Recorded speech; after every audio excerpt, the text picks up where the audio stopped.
Hey guys, this is Will Hepburn Photography. This is actually my first YouTube tutorial video.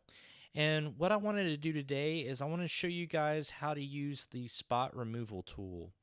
I'm going to show you the before and after, kind of what different things we made adjustment wise to the pictures that really make some vast improvements upon your final image.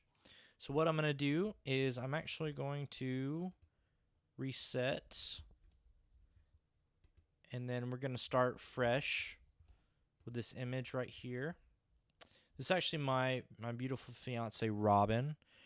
She volunteered to let me do kind of like a glamour type of beauty shoot for just purposes of teaching myself and getting better with photography.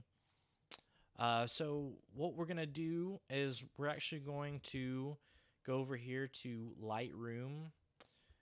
We're going to go to File. We're going to go down to Import Photos and Video.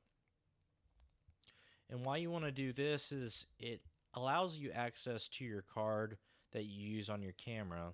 So these are actually some photos from Christmas time. We actually did some family photos of my niece and nephew, their kids, my parents, my fiance. So it was a really fun time. We had a lot of fun with it. Actually, still need to work on editing those pictures. But we're gonna cancel out of that because we've already got the picture chosen that we wanna work with. So what I'm gonna ask y'all to do is once you have your picture, you want to go to develop, and then you actually want to go over here to this little circle icon with a little arrow. It'll say spot removal on it. Once you've selected that, you want to make sure that the brush is set to heal. You want to be able to change the size to the appropriate size for whatever you're wanting to remove. Feathering, you can leave that pretty low. That's gonna make some certain adjustments to your blemish or whatever you're trying to remove. So you can actually make some adjustments with the feathering tool.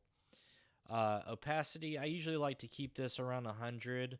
You want to keep this up relatively high, because if you start bringing your opacity down, then you're going to be able to start seeing more and more of the line or the blemish that you're trying to remove.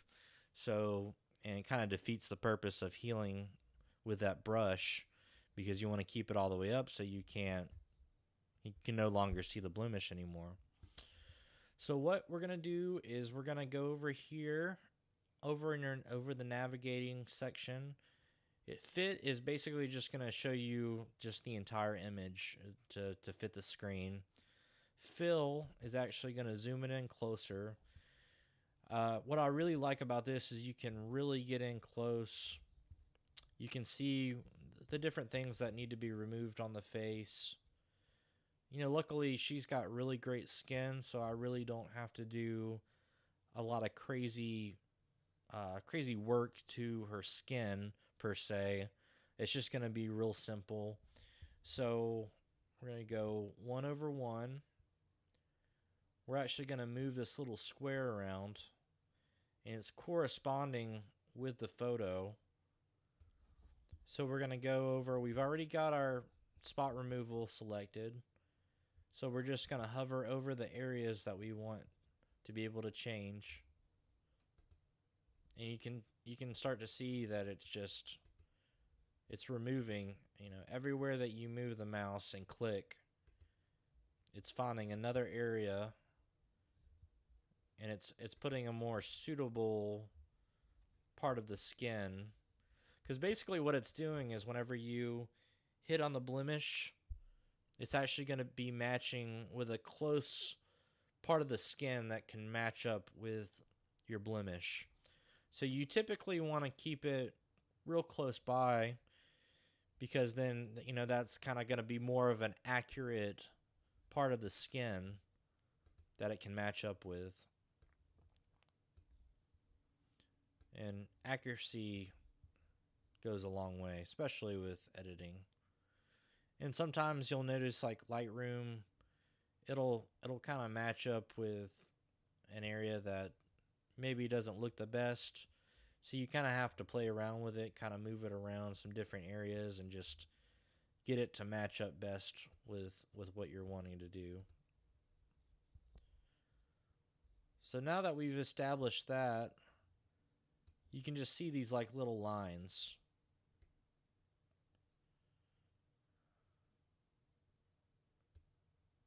So I moved that, try to make it blend as well as I can, just so it makes it look real natural.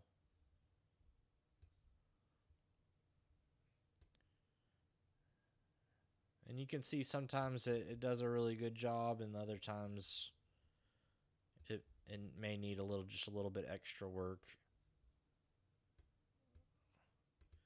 But you just find these little areas that, just little areas that you can make some polishing to, some improvements to. And guys, this can be really tedious. You really have to just kind of dedicate time to it. But the end result is definitely worth it. Anything that you want to do well, you're going to have to spend a lot of time doing that, practicing it, and just basically getting it to that point where you feel like it's the best representation of your work.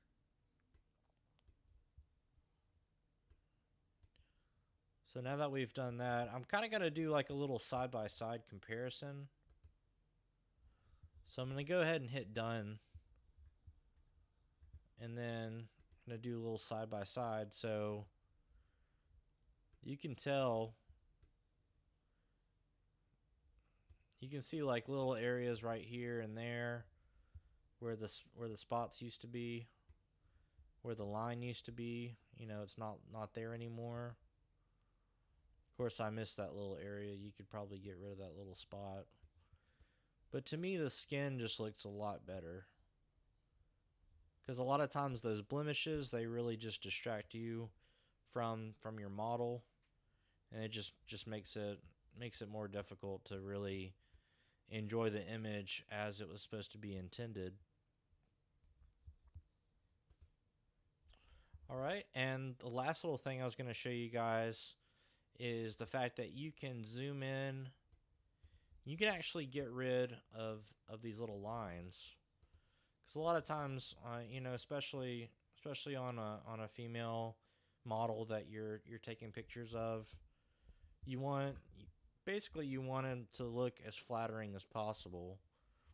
A lot of times the lines can really distract you from the beauty of the person. And the lines will typically, let me see, I'll hit done real quick. So the lines will, in a lot of ways, can age the person. I think she has a beautiful face. She's got gorgeous skin. But you can always just make little improvements upon your work. And you can, make adjustments and just make little polishing areas and just make things look more improved. See, I'm trying to match it up really well, and sometimes it matches up really well. Other times it just takes a little bit more work to get it smoothed out the way you would like. So I'll move it over here, and you can just see what difference it makes. I forgot, let's see. Alright, so I feel like that looks a lot better. You can actually take, when you're going to your little adjustment tool, you can go down to effect, and it's already selected, but you want to go down to dodge. And dodge and burn, basically these are tools to be able to either lighten an area on the photo or darken an area on the photo. Well, so a lot of times it'll add a lot of dimension to your pictures by using your dodge and burn. So in this event, we're really just going to use it as a way to be able to draw less attention to the under part of the eye. So I'm going to adjust the size. What you can do is you can just kind of go over it, and you can kind of see it disappearing a little bit. What I might do is I might mess around a little bit with the exposure. You just kind of, it's really just about trying to find that sweet spot.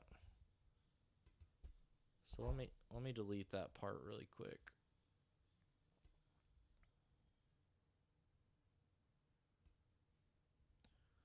But I really do believe it really does make a huge difference. So you see this eye over here, and it's got a little bit of the lines under here from where she's smiling, and then over here I just feel like it looks a lot better, especially zoomed out. When it's this zoomed in, you're gonna see, you know, some crazy detail. Well, let's see. So you hit done, and to me, I can tell a noticeably better difference when you can get rid of those lines like right underneath the eye. You know, to me it just makes a huge difference. And I just now noticed this little spot area right here.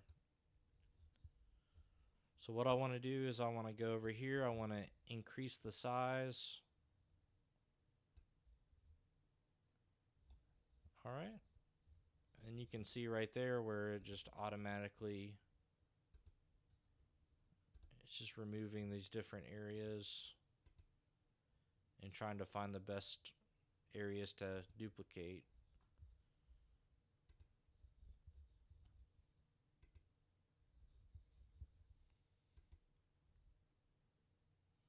So I think that really does make a huge difference when you compare them side by side. I think that looks really good. So anyways, guys, I appreciate you guys being here and checking out this tutorial. You can check out my work at Will Hepburn Photography either on Instagram. I've got willhepburnphotography.com. And I also have Facebook if you want to check out some of my work or add me on there. So that's basically all the social media that I'm involved with. So anyway, just check out my work. Let me know what you think of this video. If it helped you understand how to, you know, get rid of blemishes and get rid of the lines and really add a lot more to your photographs. So anyway, yeah, just leave a comment. Please subscribe, like this video, and I would love to continue making more tutorials like this one. So anyway, hope you guys have a great rest of your evening, and I will see y'all soon.